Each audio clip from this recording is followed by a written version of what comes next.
Everybody. This is a TNT education session as part of our entrepreneur education series. Our investment summit finale is coming up on Thursday, and I'm really happy to share we got Chase Christensen and Tyler Kirk from RBC to talk a little bit about debt financing today. How you guys doing, Chase and Tyler? Fantastic. How about yourself? Doing well. So listen, Jason, Tyler, you guys got a couple of slides you want to share, but before we get into that, can we just maybe let everybody know a little bit about who you guys are and what RBC is up to? Chase, why don't you? Absolutely. Absolutely. So Tyler and I, my name's Chase Christensen. Tyler and I both represent RBCx, which is RBC's technology banking platform, specifically launched about a year ago to work with innovative entrepreneurs and technology companies across Canada, really targeted towards helping them scale with capital and non-capital solutions. So obviously what we want to chat about today is the capital side of those solutions that startups and technology companies can leverage. Awesome. And Tyler, what about you? What's your kind of role at RBC? Yeah, thanks. No, so I lead our kind of growth stage debt platform. So I work closely with Chase and other folks like Chase across the country in the relationship management role, and really just help our clients by talking about debt, finding out structures and types of debt facilities that we can put in place. I think I'm relatively new to RBCx. I've been here just about a year, so I can give you a bit more my background. So I was at Silicon Valley Bank for a number of years before joining RBCx, and kind of one of the big initiatives that I've bring to market is venture debt, which is kind of it'll be a bit of the meat of today's discussion. But I think we've got a great team at RBCx who have just a lot of deep industry knowledge, and kind of our full-time job is working with tech companies, right? And we are, I guess, I'll speak for myself. I'm an accidental banker. This is not where I thought I'd ever end up, but here I am. So looking forward to today's discussion later on, and hopefully get to know a few of the folks on the call as well. Yeah, absolutely. So on that note, everybody on the call, we'd love to hear from you guys throughout. Feeling to jump in with questions. Actually, I think Don might be able to change the settings so that people can unmute themselves and just ask us a question directly. Relatively great group, small group here, so looking for a good conversation. And so Chase and Tyler have a couple of slides to kick things off with. So I'll hand it off to you guys. Absolutely. I'll bring up the deck here. Okay, fantastic. Everybody can see the first slide there? We can see it. You're looking good. Perfect.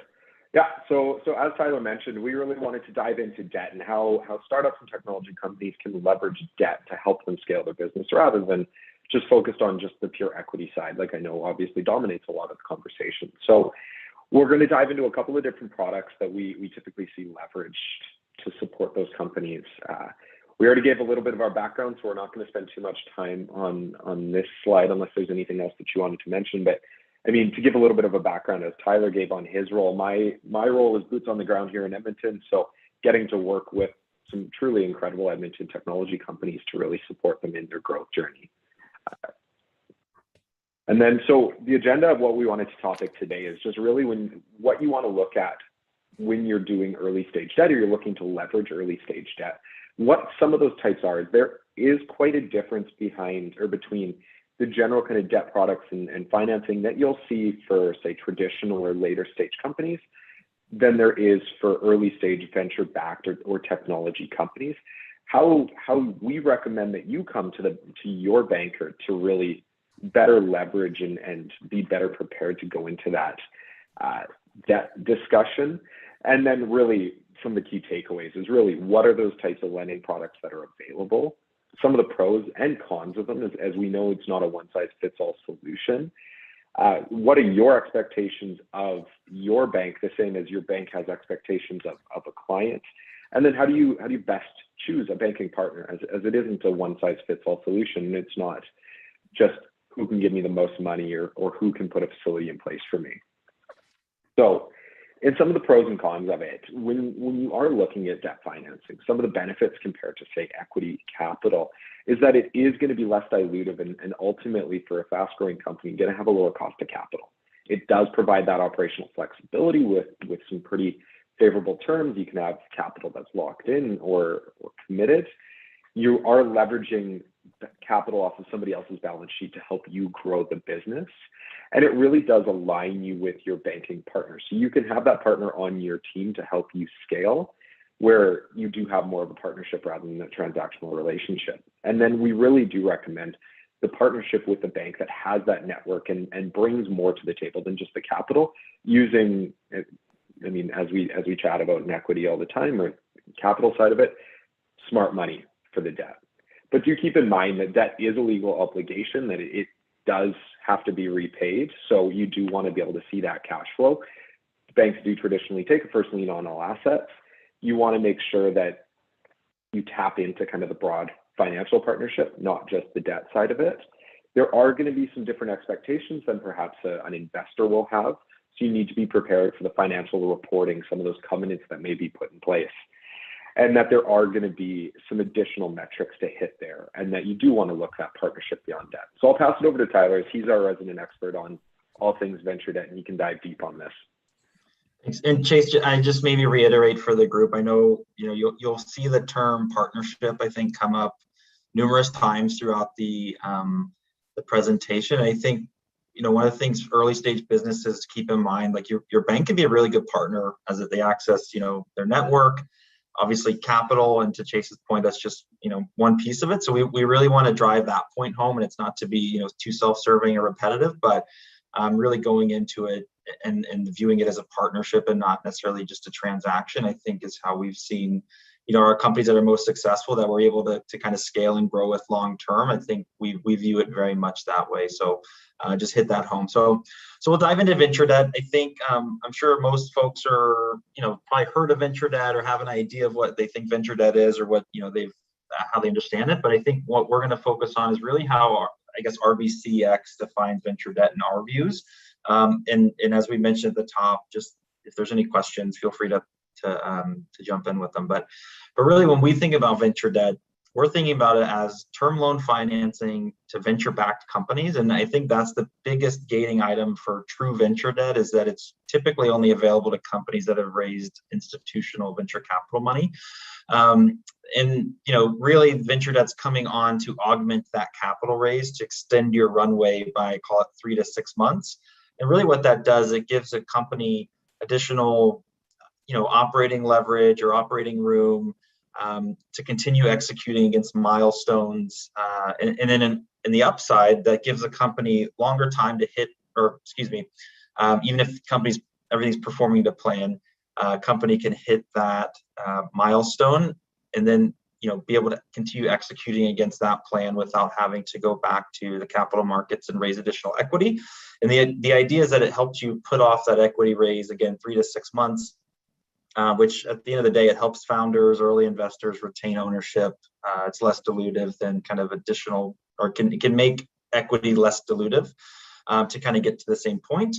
And I think the flip side of that is in situations where things maybe aren't going 100% to plan, or even remotely close to plan, it can provide a lot of leverage for companies and founders who maybe they've got investors that are supportive and have deep pockets, but they're not going to necessarily give anything away in a downside, right? There's, I think with the way the market is today, you might start seeing things like ratchets and stuff like that in term sheets. So the venture debt really could allow a founder or an early stage company to retain some leverage in those situations where you're not kind of forced to take that equity maybe before you hit a milestone or things like that. So it works both ways, almost as a, in the upside, there's a lot of good stuff that happens, but in the downside, it also can help, almost act as maybe an insurance policy, which probably not a great way to describe it, but that's how I think about it.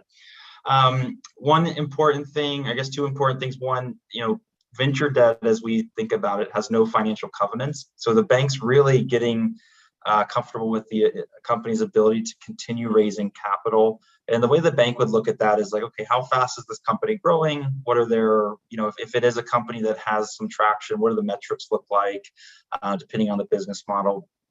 And then really, how likely is it that this company is able to raise money again in the future? And the flip side of that is how likely are these investors that are supporting the company going to be willing and able to provide additional capital should the company need it? So I think, it's about 50-50 if we think about what the bank looks at from terms of getting comfortable with an early stage, high growth, cash burning business. And the flip side of that, because there is ultimate flexibility with no covenants, banks will typically ask for a warrant, which gives the bank the ability to buy shares today at a predetermined price for an exit in the future. And really what that does, it provides the bank some upside in terms of equity, which it does a few things. One, it really, it does provide the bank some upside economically in the future. But I think the most important thing, if I'm a founder looking at that, it really incentivizes the bank to act as a good partner, because if the bank or if the company has a successful outcome, the bank will have a successful outcome, which is a bit different than traditional debt where, banks will have covenants and there's, the pricing might be high, teenish interest rates, things like that for early stage companies. So the warrants allow the bank to give a lower cost of capital, more flexibility, but also participate in the upside. And it really, I think, I've seen this play out numerous times where things might not be going great for a company. And the easy answer for a bank usually is just to walk away, right? Okay, write off that loss, and maybe, we'll get them on the next 10 deals we do, maybe we'll get some income to make up for that. But the warrant actually incentivizes the bank to kind of ride that ride with the company and not just walk away, because there is that promise of equity upside. Again, looking at the investors as well as an important piece of the puzzle where, banks are sensitive to those relationships. So if you've got, influential venture capital firms investing in companies, the bank is also incentivized to keep them happy as it relates to the deal flow. So I think it's a very symbiotic relationship with venture debt for founders, banks and investors. And I think that that's all part of kind of what makes venture debt work, right? And taking that type of risk for banks is a bit unnatural, I think, and that's where the venture debt comes in, with folks who, if you know what you're doing and you kind of know the business and know how to look at these companies, I think banks can get comfortable. It just takes time. And this is probably one of the more common, types of debt we see for companies that have kind of raised a seed or a Series A. Chase, I don't know if you've got anything to add to that or if there's any questions from the group, but I think Zach has a question and I have a comment afterwards. Sure. I think it might be good for us, Tyler, to maybe just define some of these terms in case people don't know. So what's a typical financial covenant and what does that mean? Yeah, that's a great point. So when we're talking about debt, covenants really are, and maybe I'll take a step back. I don't want to, over explain anything. So apologies if this is a bit elementary. So when you're entering a loan agreement with a bank, it is a legal documentation where, the bank and the company, they essentially agree to act in certain ways, right? Where it's, obviously everything's governed by kind of law and operating in good faith, but there are certain things that'll be negotiated between the bank and the borrower. And in some instances, there will be covenants in a loan agreement. And basically that says, okay, as a borrower, you have to perform to a certain level of whether it's financial performance, you have to have a certain level of liquidity in the company, and maybe some other non-financial covenants, like you can't, acquire other businesses or you can't have other debt from other lenders, things like that. So there are, covenants basically dictate what the borrower can and can't do while it has capital from the bank. And if a borrower were to, say, violate one of these covenants, the bank technically has legal rights to enforce the loan agreement, which would include up to the bank basically demanding repayment of the facility. So if you can think through the scenario where you're an early stage company, you sign up for a loan, that's great, but it's got maybe a financial covenant where you have to grow a certain percent, or you have to hit a certain revenue threshold, or you have to have a certain level of liquidity in the business. As an early stage, high growth company, you're now managing your business to the bank's expectations versus kind of what the market pull is for your company or kind of how you want to run the business. So it can create that friction, which isn't always a bad thing. If a company is a certain scale and it's on the right trajectory, sometimes those covenants really aren't that restrictive to how you run the business. But I think generally our experience is the earlier stage of a company, the less predictable it is for the next 12 to 18 months. And typically that's when a covenant will be in place for a bank loan is 18 to 24 months typically. And as you all know, a lot can change in 1 month, much less 6, 12, 18 months for a high growth early stage company. So you might find yourself in a situation where you're managing your business to stay within the bank covenants versus how you actually would prefer to manage the business, which is why I think venture debt provides that flexibility without financial covenants, where you don't have to manage your business to the bank covenant. The bank again is they've committed the capital. They really can't claw it back. Subject the investors walking away, or maybe your company starts acquiring McDonald's franchises or something crazy. Other than that, those are kind of nuclear scenarios where the bank would actually have that leverage. So Zach, I don't know if is that helpful. If it didn't over explain. No, that's really helpful. I think that clarifies. Covenants can be pretty open-ended, it sounds, and maybe are a better fit for a more stable type of business than a startup. And then what about warrants? Just quickly, you talked about the advantage of warrants aligning interests of the startup and RBC. How do warrants work, and why does that alignment happen?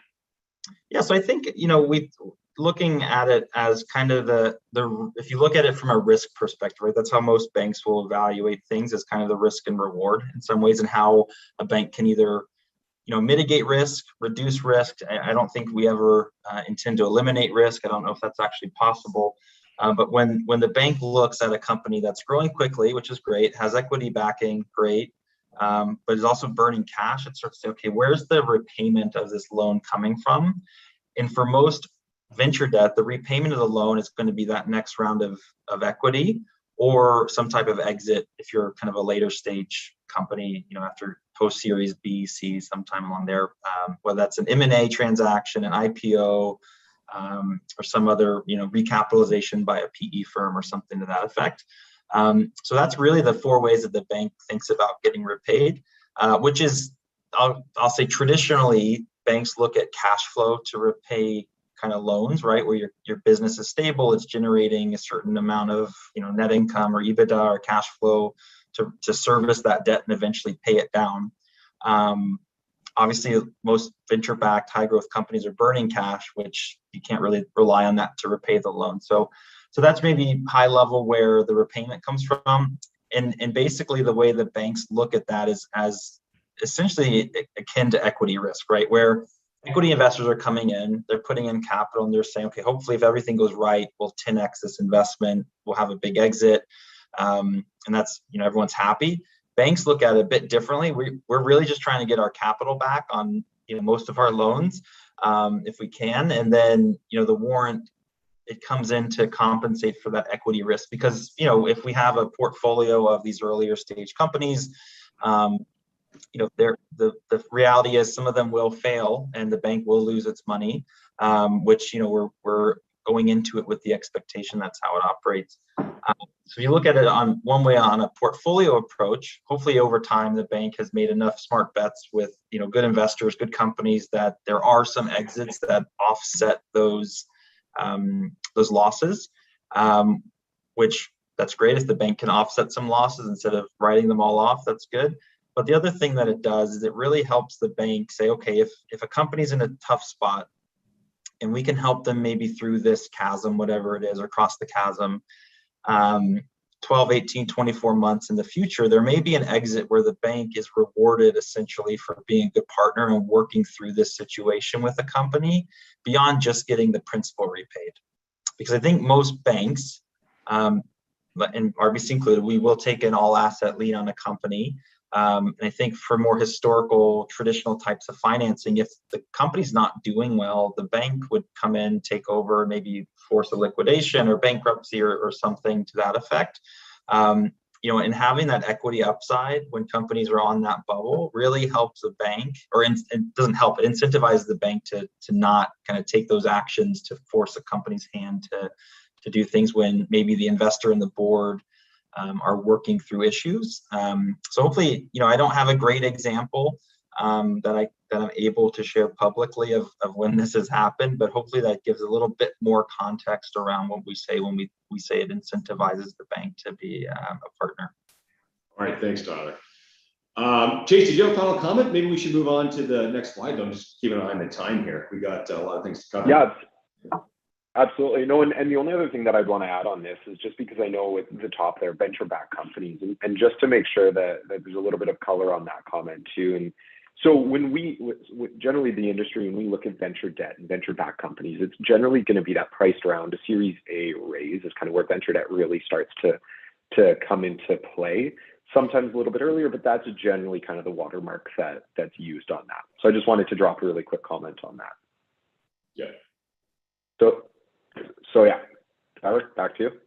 Yep. So I think, venture debt's obviously a really flexible, great form of capital for venture-backed companies. We understand not all companies are venture-backed. Not all are kind of at that life stage. So we have operating lines that we offer. Generally, these are going to be for more scaled companies, not necessarily venture-backed, but companies that have some level of scale and predictability in the business. And what we do there, and I won't kind of read all the points here because it's a little bit wordy, but basically the operating line is to help companies bridge working capital gap. So traditional businesses, like you make widgets, you have to buy your supplies to make your widgets before you sell the widgets and get the cash and revenue from selling the widgets. So the operating line really helps to cover that cash gap that comes from buying the supplies and selling the widget. The way we think about that for kind of tech companies, right, is two ways. One, there is kind of that same cash gap that comes for software companies when you sign a contract and you have to implement it up front before you can actually turn on that recurring revenue and start recouping some of that capital that you've outlaid. So we have a working capital line facility that leverages the contracted MRR to give you essentially what is an advance on that MRR. So we'll take your monthly recurring revenue, multiply it by 6, and give you that kind of capital available day one, so you can implement the contracts and then get them turned on, and hopefully over time it's scaled and you kind of recoup that cost. And then the other way we would do that is similar cycle, but with accounts receivable. So it's more of a lagging indicator versus a leading indicator, like the recurring revenue would be, but it does also help offset some of that cash gap. So you're not having to generally raise equity to cover that working capital gap, which sometimes companies do need to do that. So generally, the way we think about these is they are scalable to a company of any size. Our minimum kind of scale for something like this is monthly recurring revenue of $500,000. I think that might not be applicable to some of the folks joining us today, but hopefully in the future. But then the really nice thing is, as companies grow and scale, we can scale these operating facilities almost infinitely. I think we've got them on the book of business for $2-3 million, but we've also got some that we've done for $50-60 million, right? So it does scale quite nicely with companies. And really, again, what we do is we underwrite to the business more than investors in this scenario. And that does, again, provide some value. Let's see, I'm trying to think through. And one big difference between these and venture debt, just given companies get to a certain size where it's like a Series A round, Series B round, they've got some traction, they've got some recurring revenue. Venture debt and operating lines are probably going to be a possibility for both those companies. The main difference between the two is kind of the structure. Operating lines are going to be margined off of some type of formula. So again, that multiple of your recurring revenue, a discount of your accounts receivable, something like that. But they will have a covenant. So they'll be kind of, again, as we mentioned, for businesses that have a certain scale and predictability, that they can sign up to a certain level of performance. There is no requirement for warrants or any equity. It's very cheap capital. But again, it's a little bit more of a scaled solution for companies. So Zach, did I hit all the points there that might be new concepts or? Yeah, I think so. I think that's great, Tyler. Thank you. Right. Here, we'll move over to a little bit more specific example here. Yeah, so this is more, and maybe we follow up with this as kind of take-home material. We can have this context, but this is really just describing a bit more about recurring revenue. Zach, or Chase, excuse me, I don't know if we need to get into this slide and maybe. Yep. Right, Yeah, because it's a special form of operating line of credit where it's based off the recurring revenue. Yeah, exactly. Yep. Okay. 100%. Yeah. And I would just say when we look at the recurring revenue lines, so basic and on monthly recurring revenue or ARR, it's going to have a little bit of different metrics than we look at from a traditional revolving line of credit, where that is going to be very much accounts receivable based, kind of that traditional working capital cycle that Tyler mentioned. When looking at those recurring revenue operating lines or SaaS-based lines, you're going to be looking at the traditional SaaS metrics, so customer acquisition cost, churn, kind of that traditional growth rate. So that is something that we do look at pretty heavily, and that is a big topic of discussion on when we are looking at recurring revenue lines. And so diving into what Tyler kind of mentioned is where the recurring revenue lines generally fall in to have a good perspective for a good place is when there is that capital gap where you do see that working capital shortfall, and really the facility is designed and that product is designed to just fill those gaps and to smooth out working capital. So times where you're cash flow positive, times where you have higher outflows of capital, and really just to even that out so that you have that backing in the back end. So kind of as I think most people would be familiar with a traditional line of credit. Back to you on Shred here, Tyler. Yeah, and I think so. Shred is one option, I think, for companies really of any scale that have the scientific research and experimental design credits from the government. And we're not the only player in this space. I think others like Benbridge and SVB, and I'm probably missing a couple others, so apologies if they're listening in, but there are a number of folks that do provide this, and basically, what it is, if a company does have those Shred credits coming to them, the bank will basically advance a portion of that filing to say, okay, well, here's, whatever, it takes a few weeks, couple months to get the filing actually repaid. So it'll fill that working capital gap. For, early stage companies, I think this can be a really powerful tool to extend, extend runway, or really, bridge those working capital gaps, or get you to that kind of next inflection point without having to raise equity or kind of, put personal money into a business or things like that. It can be a very useful tool. I would say this doesn't necessarily scale as nicely as like an operating line does, just given, companies at a certain scale aren't eligible for Shred anymore. And it's a bit more project based versus when you have kind of a scaled business, you do think about, more repeatable recurring revenue and leveraging that. It's just cleaner, it's simpler, a lot less paperwork, a lot less headache, but this is a really good, type of facility that the financiers will offer to give that support. What's the timeline on these, Tyler, just in terms of, it's kind of a specific type of lending instrument here where... Yeah, in my experience, companies, they'll file once a year, obviously, but throughout the year, they're accruing some level of expense that usually we see it on the balance sheet where companies are accruing this expense to then file at the end of the year. And some lenders, including RBC, will use that accrued filing to advance against. So depending on the structure, I think we typically do like once a quarter, you send in kind of the confirmation from your accountant, usually that you've kind of, those expenses are real expenses, and then we'll give you kind of a discount of that accrued amount. And then at year end, ideally you've got, the full 12 months of expenses that you've put in, you submit it to the federal government, I believe, or the provincial government. And generally it's, I think it's actually gone a lot faster over the last 5 years, but it used to be like 3, 4, 5 months. But now I think it's a matter of a few weeks they can return that refund to a company. Is that helpful? Okay. Well, Yeah. So maybe just to clarify, you're actually approving them for the loan before they file, potentially.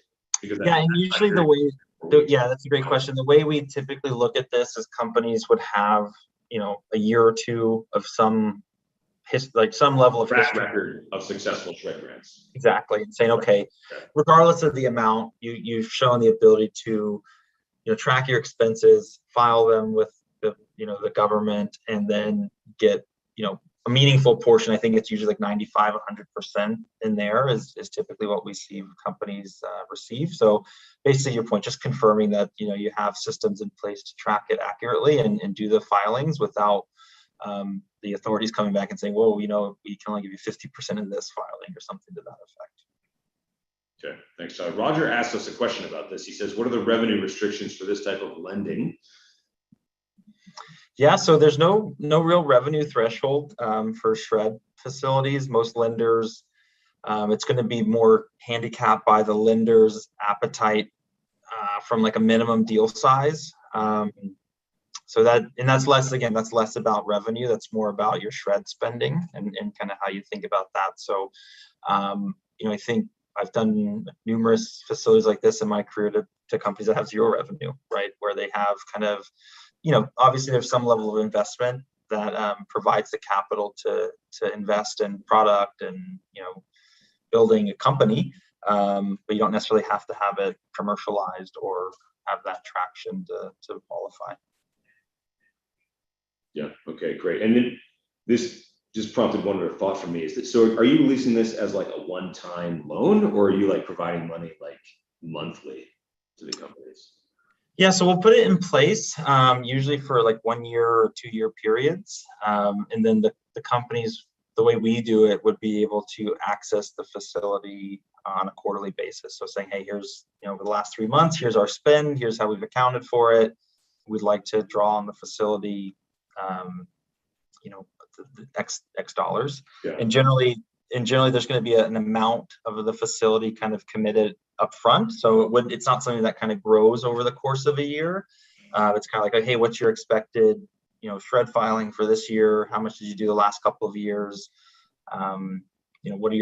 Show us your projections so we can kind of rationalize that expectation. And then you put the facility in place, and then that quarter, the company's able to draw on it.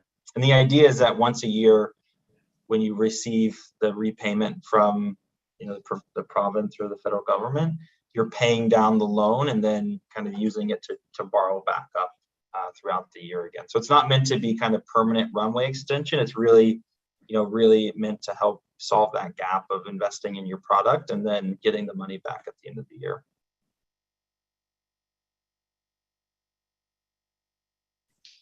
Well, thank you, Tyler. I think on shred financing, maybe we're ready to move on.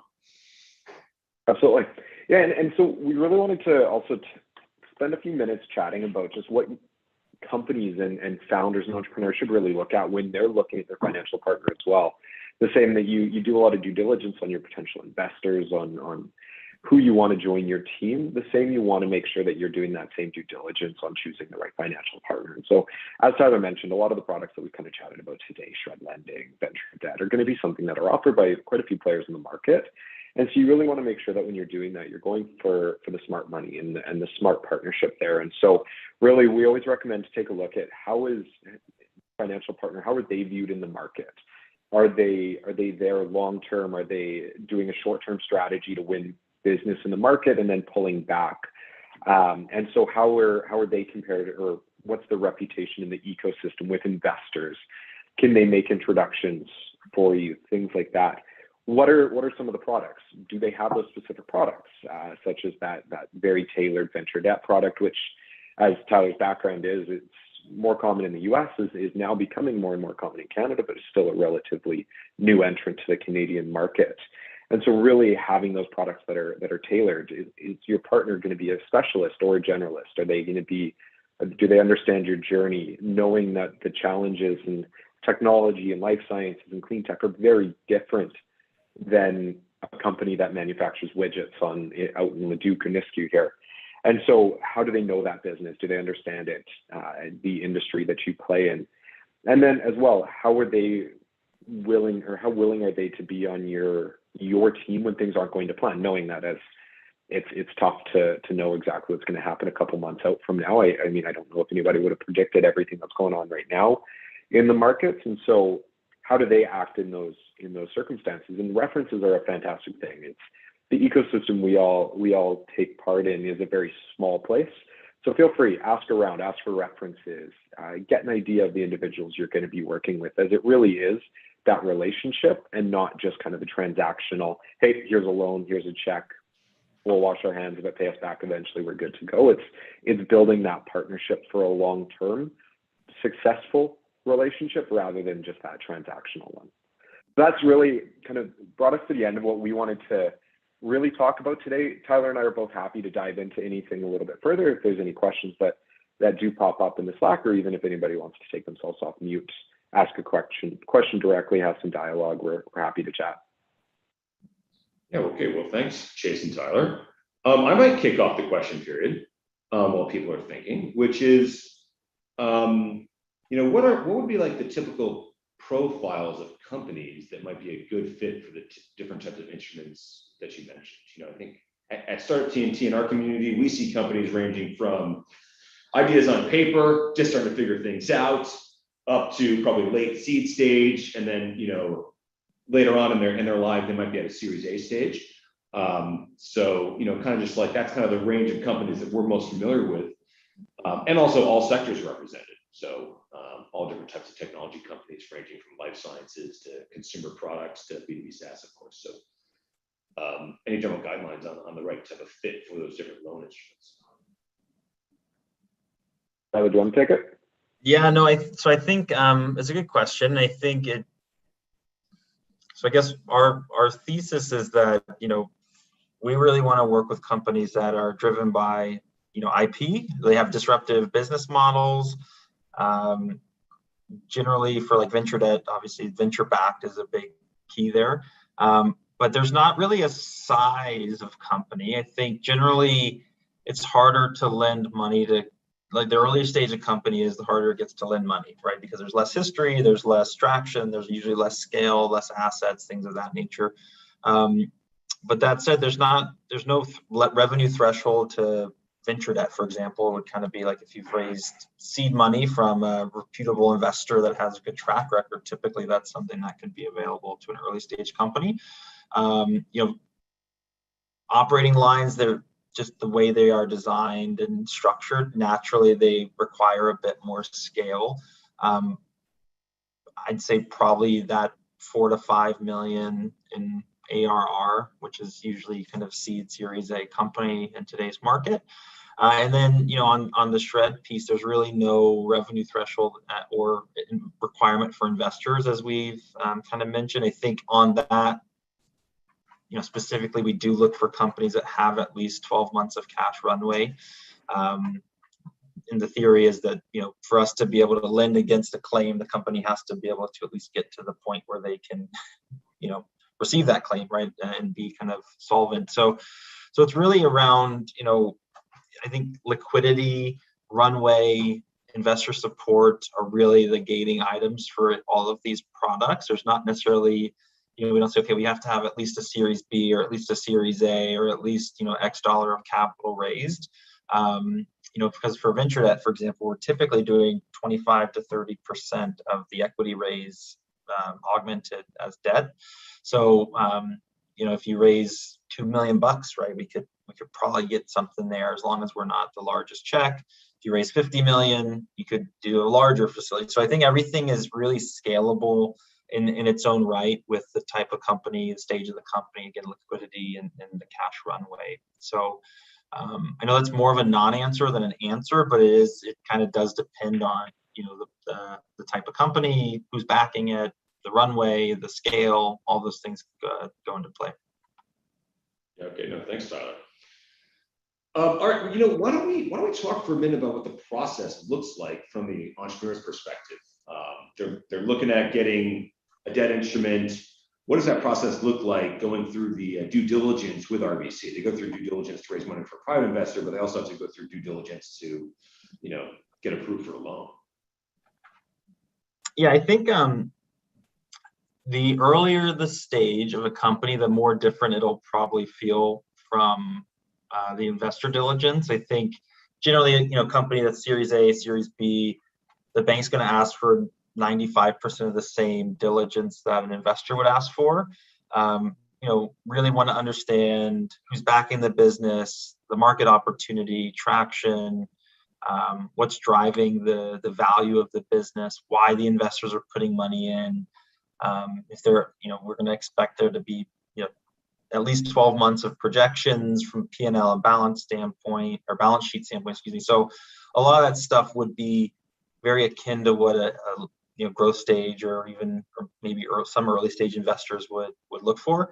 When we're talking like seed, pre-seed, a lot of the times we are asking for more diligence than some investors would ask for. And I don't know, maybe the market that we're seeing changes that approach for some investors, but we have talked to companies they've raised some capital, for example, but they haven't put together any projections. It's really, Zach, to your earlier point, it's just an idea on paper and a really good founding team that the investors are getting behind. And that's more challenging for the bank. Like I said, the earlier the stage, the less predictable, less scale, the harder it is for a bank to really get comfortable with. So yeah, if you're talking to your bank, I think the first step really at any good bank is to really understand what you need, maybe understand the pain points of the business, kind of why you're seeking debt, and not necessarily lead with, well, here's all the products. You kind of tell us what works for you, right? I think the way we approach it is we want to be much more collaborative. We look to drive positive outcomes, not just kind of sell products, right? Which I think is different than historically even how RBC has operated in some ways in a lot of banks. So we'll really try to find out what you need and then try to figure out what products and services we have that might be able to fill gaps for you. And then based on those discussions, we'd ask for kind of diligence, right? Okay, you're looking at Shred. Well, here's kind of the 5 or 6 things we need for Shred. Or you want venture debt. Okay, well, here's the 5 or 6 same things. Plus, maybe we want to understand, XYZ about your pipeline. We want to talk to your investors. So I think it really does depend on the type of product, but generally it's going to be really getting an understanding of, again, what the market opportunity is, what the market pull is, kind of the value, what's driving the growth, if there is any. Obviously, sometimes there are pre-revenue companies who maybe haven't had commercialization, which is okay. But really just understanding why this would be an attractive business, mainly for investors to continue funding. And again, for the Shred facility, it's a bit different because it's more of a technical type of lending. We're looking at the filings and things like that. But, we really aim to make it as painless as possible for the companies that we work with. Sometimes it feels a little painful, especially if you're an earlier stage company and you're having to provide or make things available that maybe you haven't prepared before, or you've not had to give to investors or anything like that. But we try to work with our companies through that, so it's not kind of like overwhelming and, oh, here's a bunch of stuff you've never heard of, go get that for us. So. And Tyler, what's the timeline look like if somebody's thinking they might want to get, say, venture debt financing or an operating line of credit or that Shred financing? What's the timeline to get approved for a loan like that? Yeah, so I think the timeline for approval is usually pretty quick for us. Usually what takes up time is companies will obviously want to talk to more than one partner to kind of feel out the market, see who has the best fit, best terms. There is a pricing consideration, so that is an important piece to kind of shop, I guess. So that process could take 2 weeks. It could take 3 months. Really just depends on kind of how much a board or, usually it's the board driving kind of that negotiation. But once that's done, usually our approval process takes 2 to 3 weeks. And then, the loan documentation will take probably 6 to 8. But we try to kind of do those parallel process. So I'd say between 6 to 8 weeks, from the time you agree to move forward with, a bank, that should be plenty of time to get everything documented. We do use external counsel for most of our loan agreements. We obviously recommend, and I think we actually require that the companies that we work with have external counsel kind of reviewing everything and vetting everything. So it's obviously not anything lopsided, but I'd say from start to finish, say you came to Chase, said, hey, I just, raised a Series A, want to get some debt on the books. I'd say budget in like 10 to 12 weeks, including kind of that talking to different banks. You'll talk to the other Chases out in the market. Not not that there are any, but you'll talk to them, and He's one of a kind. He's one of a kind. he is one of a kind. You'll figure out kind of, what you're looking for. You get a feel for the institutions and their offerings, and then once you kind of decide that you're ready to go, I'd say probably 6 to 8 weeks from that point. Okay, that's good to know. That's actually faster than I thought. I was expecting you to tell me it's more like, I don't know, three plus months. Hopefully not. A lot can change in 3 months. So. And it sounds like you're almost expecting most people that talk to you are actually talking to multiple banks simultaneously. That's like the expectation? I mean, we're no dummies. We know that there are, those are options, right? Whether it's different types of lenders. Some banks have different approaches to venture debt, right? I think venture debt's probably one of the ones where most banks that understand the space will have a similar approach. And in those situations, we say, look at the platform, look at the broader relationship. Who can that partner introduce you to? I'd be remiss if I didn't toot RBC's horn and say, largest bank in Canada, there's obviously a lot of overlap in different industries that our companies are trying to sell into, right? So there's an obvious kind of value add there that we can help our companies with. So I'd say for most of the banking stuff, it's commoditized, but then it's the other kind of intangibles that make the difference. But also, your board, if you've got a professional board, is going to most likely push you to shop a deal, make sure you're getting the best terms. And then you can negotiate with the bank, right? Everything's negotiable to some extent. Most banks will put out, what they view as a competitive proposal. We do see a lot of deal flow. We put out a lot of proposals, talk to a lot of companies. But we're not always right? We don't always know what the most competitive thing is for a given situation. And also, a company might say, hey, this is really important to us. We want to have, the lowest interest rate you can provide. Okay, great. But there's trade-offs for that, right? There's going to be more structure. If we have to really say, okay, this is a really thinly priced deal, there's going to be other requirements. Maybe it's more structure. Maybe we're going to require you to move all of your banking to RBC. So there is trade-offs, right? And I think, again, really it's just different banks have different approaches to these things, and there is some discrepancy between what one bank might be comfortable with, another bank. One bank may be more flexible on pricing, but they might not be as flexible on structure. One might be more flexible on structure and pricing. You just kind of never know exactly what the final structure will look like. So I don't know. We'd love just to put out a proposal and it gets signed, but obviously everyone has to do their homework and see what's out there available for them. There's always something. And we don't take any offense to that. Yeah. Well, so there's a great question here, which is, what are your recommendations for companies that are maybe too early stage for RBC or not a good fit in general? Is there other financiers that you might recommend, or like other approaches in general? Yeah, I mean, there's a lot of early stage lenders out there. Espresso is a good one. Venbridge is another one you've probably all heard of. And then obviously there's what are their sweet spots, Espresso and Venbridge? They're much earlier stage, right? So Espresso, in my experience, and it's been a while since I've interacted with them, but I think generally they're kind of coming in at the much earlier stage of recurring revenue businesses where you have maybe one or two contracts, but they're kind of rock solid and much smaller scale, but they'll leverage that up 10, 12 times. But the flip side of that, right, is they're probably taking some outsized risk on those earlier stage companies, and the pricing reflects that. So yeah, that's an option. I think Venbridge is historically known as a pretty solid shred lender, so they have probably some good options there. And then if it's just not a fit because it's, maybe it's not a venture-backed company, never plans to be venture-backed, there may be opportunities to offer more traditional banking products. Like if a company's generating some level of cash flow, has a history of doing so, is growing, profitably. There's, products and services out there, even at RBC, we didn't hit on them in this session because it's usually not for companies of this scale. It's usually you want to have, at least $1 million of EBITDA on kind of trailing 12-month basis. So really more scaled companies that generally aren't growing quite as quickly. Right. But I think Shred's a really good option for companies that maybe don't plan to get that venture backing, or they're bootstrapped and they can kind of get to profitability that way. Let's see what else. Credit cards. I don't know. Sorry, Chase. I was going to say there's a good plug for for a TNT partner in BDC as well. And so I would even say BDC, yeah.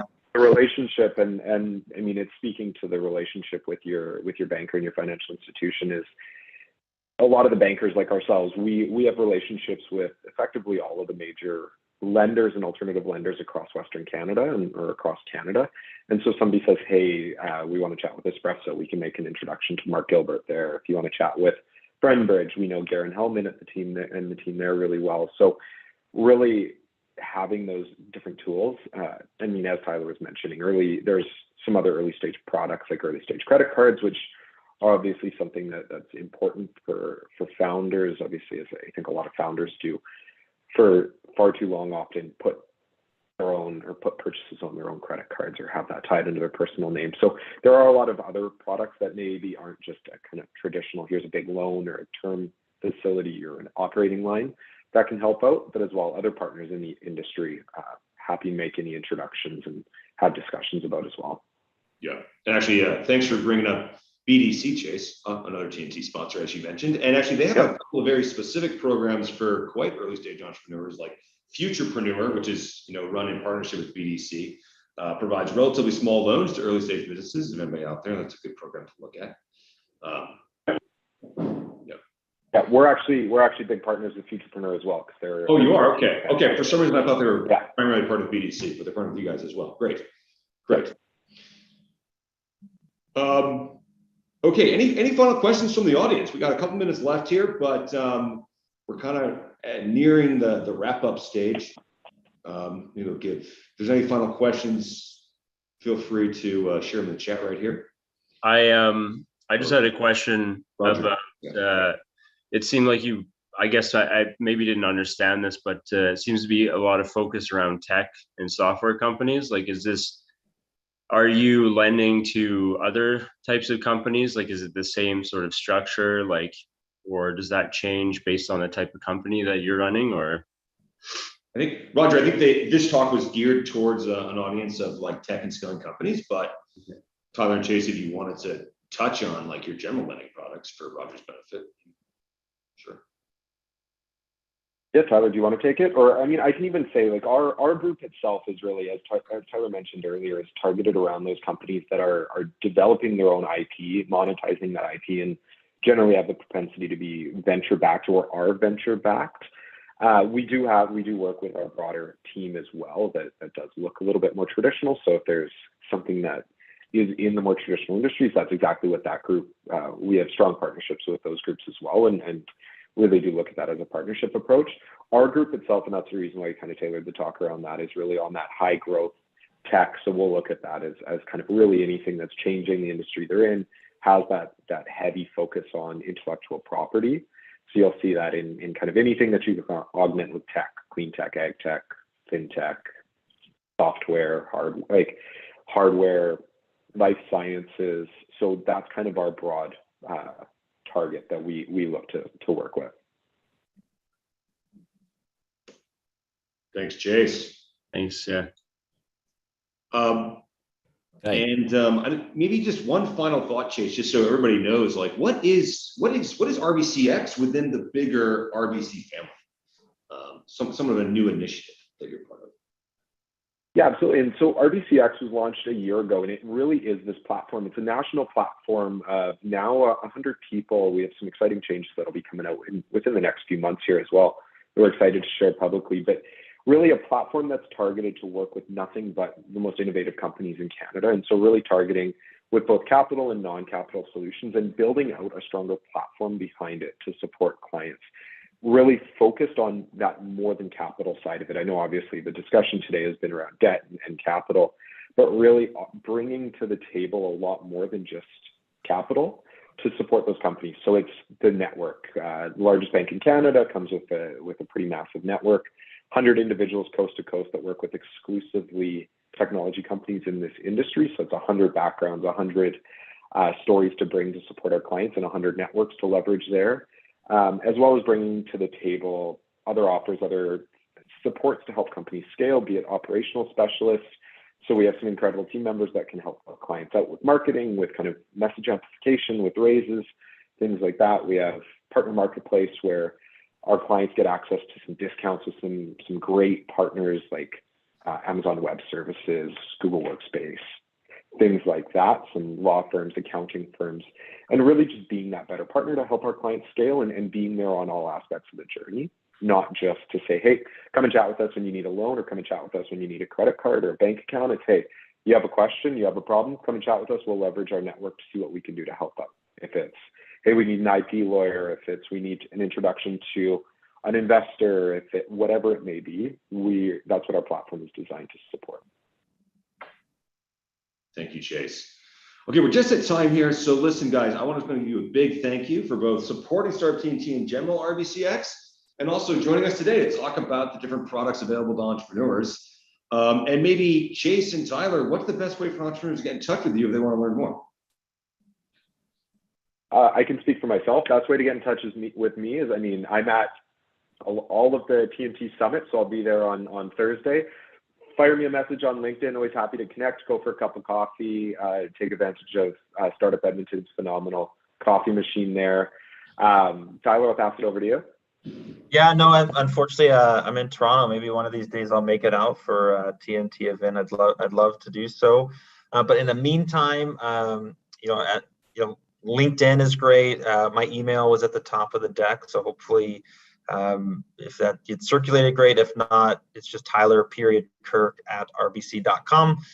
Drop me a note, but I think probably Chase will probably be your first point of contact, honestly. And if you reach out just to me, I'll probably kick you back to him anyway. But love to connect, honestly, and hopefully getting out west a little bit to meet some folks in person. Okay. Thanks, Tyler. Thanks, Chase. I think we can end it here and enjoy the rest of your days, everybody. Sounds great. See everybody on Thursday. Yeah, see you.